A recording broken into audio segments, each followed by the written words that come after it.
নমস্কার বন্ধুরা, আজকের আমি এটা সাইডিং মাছ বলে, আপনাদের ওখানে কি নামে ডাকে আমি কি নামে এই মাছটা বলে আমি জানি না। আপনারা বলতে পারেন এটা কি নামে মাছটার নাম আপনাদের ওখানে। আমাদের তো এখানে এটা সাইডিং মাছ নামে জানা যায়। এই যে এটা ভাজলে এই যে ইসেটা আছে গায়ের যে মোটা একটা ছাল, এটাকে ছাড়িয়ে দিতে হয়, নাহলে এটা খাওয়া যায় না, শক্ত শক্ত হয়, কোনো নুন হলুদ ঢুকবে না। ভালো করে এটাকে ছাড়িয়ে নিতে হয় ভেজে, এই শক্ত শক্ত এগুলো ছাড়িয়ে নিতে হয়। তো আমাদের এখানে এটা সাইডিং মাছ বলে। আপনাদের কোন কোন জায়গায় এই মাছকে কী নামে ডাকে প্লিজ আমাকে একটু কমেন্ট করে জানাবেন, ভালো লাগবে। আমার মাছের এই শক্ত আঁশগুলো ছাড়ানো হয়ে গেছে। এটা অ্যাকচুয়ালি আঁশ বলে না, এগুলো কি বলে আমিও নিজে জানি না। শক্ত শক্ত হয় খুব, এগুলো খাওয়া যায় না, তাই আমি এগুলো ভালো করে ছাড়িয়ে নিলাম। আপনারা যখন এগুলো করবেন এটাও ছাড়িয়ে নেবেন ভালো করে। আপনারা জানেন হয়তো, তাও আমি বললাম। ওই সাইডিং মাছটা আমি আজকের কষা বানাবো, তার জন্য আমি কড়াইতে অল্প তেল দিয়ে দিচ্ছি।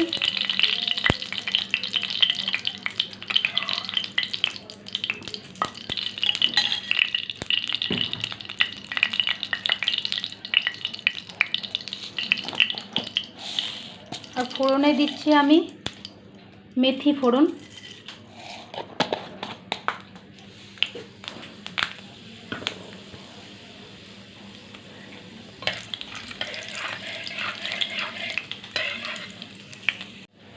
তার সাথে অল্প দুটো আমি পেঁয়াজ নিয়েছি, মোটা মোটা করে আমার কাটা আছে।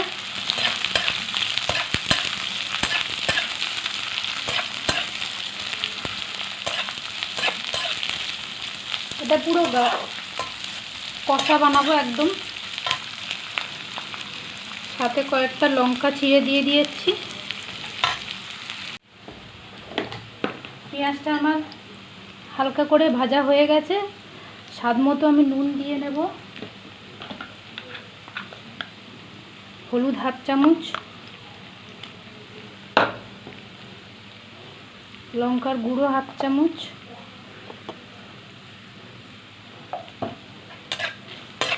এবার এটাকে ভালো করে নাড়াচাড়া করে একটু ভাজা ভাজা করে নেবো ধিমে আঁচে, কারণ আঁচটা জোরে দেবো না, মশলাগুলো নাহলে পুড়ে যাবে।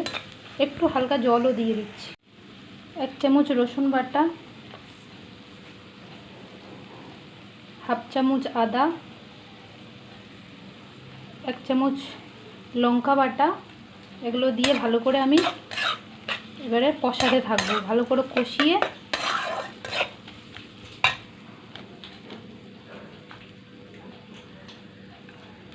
একটা গোটা টমেটো। মশলাটা থেকে আমার তেল ছেড়ে দিয়েছে, এবার আমি জল দিয়ে দেবো।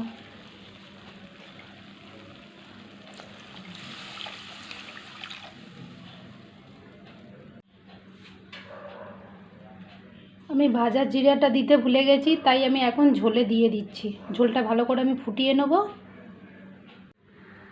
এই ঝোলে আমি মাছগুলো এক এক করে দিয়ে দেবো।